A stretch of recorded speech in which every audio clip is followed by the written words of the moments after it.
This episode is presented by Verizon. There is only one best network. The following trailer is rated S for spoilers. Yep, there's actually something you may not have seen coming in the Jungle Cruise movie. I'm as shocked as you are.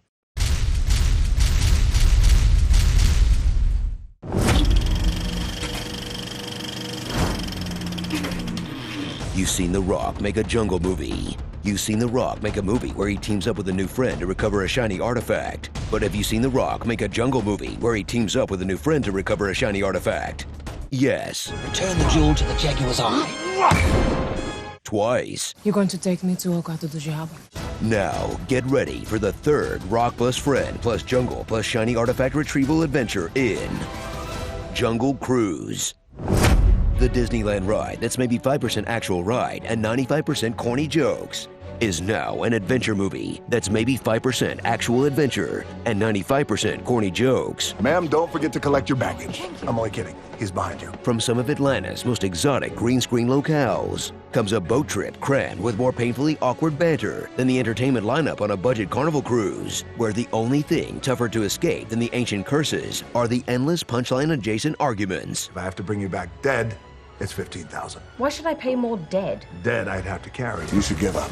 You should give up the guitar. Frank, get it. Hold on. Come on. I got it. Frank, I don't got It's it. okay to be nervous. It's your first time. I've done this hundreds of times. I don't know how to take that, Frank. This is special. Would you like me to give it a wiggle? Yes. Absolutely not. Yes. I could pop round the back and give it a once over. No, we're good. Oh my God, is that your idea of a joke? That is not funny. Correct.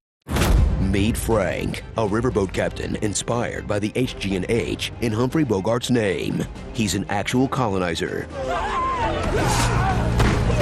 with more bad puns than our starring section. Before this, I used to work in an orange juice factory, but I got canned. Couldn't concentrate. Yeah, they put the squeeze on me, too. Mommy, can you please make him stop? No one can. That can't stop chuckling to himself all the time.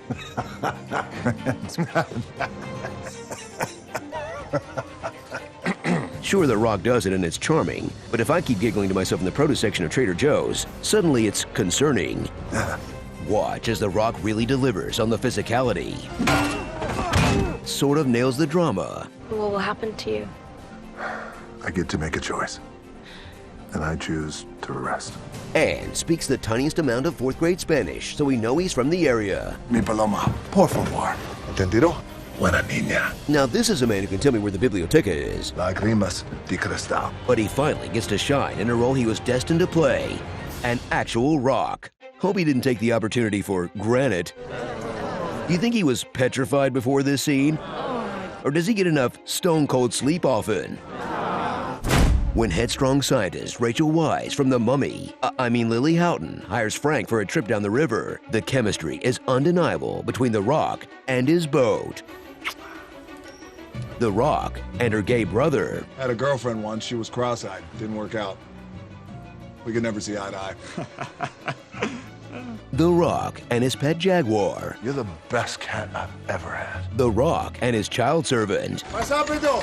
Rápido, rápido. Really anyone except The Rock and Lily Houghton. Frank, get off me! What are you doing? I'm trying to get traction. This is ridiculous! No, wait. Just leave me alone. That was a disaster. You're too heavy. Still, Emily Blunt thrills as a woman with dual PhDs in botany and parkour. Nothing will stop her from joining the He-Man Woman Haters Club. A tribe whose chief, a lady, with...